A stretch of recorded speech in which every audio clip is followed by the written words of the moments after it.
कोमल शुरू से ही संयुक्त परिवार में रहती आई थी और चाहती थी कि उसे ससुराल भी ऐसा ही मिले। जब उसके लिए रमन का रिश्ता आया तो उसके परिवार के बारे में सुनकर कोमल खुश थी। कोमल को उसकी इच्छा अनुसार भरा पूरा ससुराल मिला था। ससुराल में सास तनुजा जी, ससुर विजय जी, 2 शादीशुदा ननदें और उसकी दादी सास भी थी।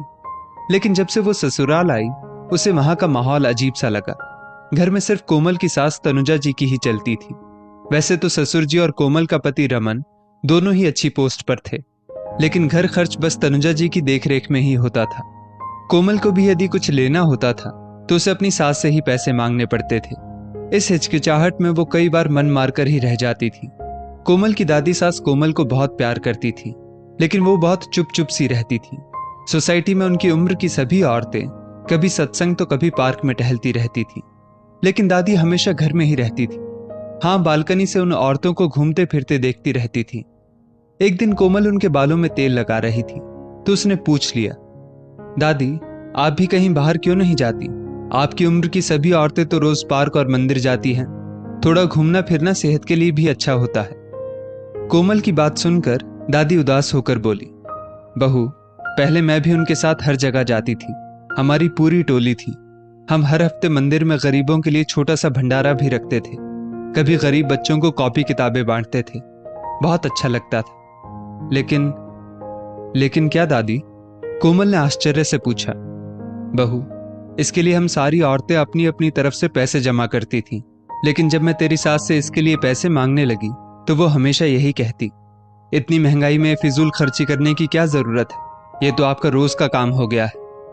बस बहू, रोज रोज बहू के सामने हाथ फैलाकर दान करने का क्या फायदा? इसलिए मैंने अपनी टोली ही छोड़ दी।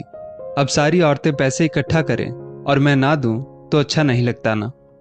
ये सब कहते हुए दादी के मन की दशा कोमल उनके चेहरे पर साफ देख पा रही थी। उसे सच में बहुत बुरा लग रहा था। क्या घर के सबसे बड़े सदस्य को भी अपनी छोटी छोटी जरूरतों और इच्छाओं को मारना पड़ता है? और वो भी तब जब उनके बेटे पोते सामर्थ्यवान हों।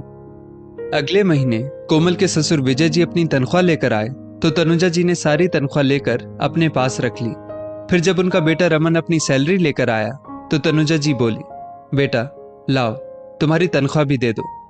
रमन जैसे ही अपनी माँ को अपनी तनख्वाह पकड़ाने लगा, कोमल ने झट से रमन के हाथों से सारे पैसे झपट लिए। ये देखकर तनुजा जी गुस्से में बोली, बहू ये क्या बदतमीजी है? क्यों मम्मी जी, पति की तनख्वाह पर तो पत्नी का हक होता है ना? कोमल बोली। बढ़ियाई तुम हक जताने वाली, ये मत भूलो कि तुम्हारे पति को मैंने ही पाल पोस कर कमाने लायक बनाया है। तनुजा जी आंखें निकालते हुए बोली, अच्छा मम्मी जी, तो फिर क्या ससुर जी को भी आपने ही पाल पोस कर कमाने लायक बनाया था? कोमल भोला सा चेहरा बनाकर बोली, ये क्या बोल रही हो बहू? आज तो तुमने बदतमीजी की हद कर दी। कैसी बेतुकी बातें कर रही हो? तनुजा जी गुस्से में बोली, तो फिर मम्मी जी आप ही बताइए, जब रमन की तनख्वाह पर आपका हक है तो क्या पापा जी की तनख्वाह पर दादी जी का कोई हक नहीं है? उन्होंने भी तो पापा जी को पाल पोस कर कमाने लायक बनाया था, लेकिन अब वो ही अपनी छोटी मोटी जरूरतों के लिए आप पर निर्भर हो गई है।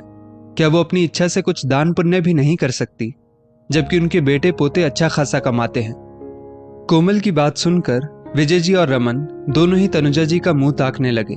विजय जी गुस्से में बोले, रमन की माँ, बहू ये क्या बोल रही है? क्या तुम माँ को खर्चे के लिए कुछ भी नहीं देती? मैं सारी तनख्वाह लाकर इस भरोसे से तुम्हारे हाथ में देता हूँ कि तुम पूरे परिवार का ख्याल रखोगी और सही जगह उनका इस्तेमाल करोगी, लेकिन इसका मतलब ये नहीं कि तुम मेरी माँ को भी उनके जेब खर्च के लिए पैसे ना दो। अब से मैं खुद अपनी माँ को उनका जेब खर्च दिया करूंगा। तनुजा जी की नजरें नीचे झुक गई थी।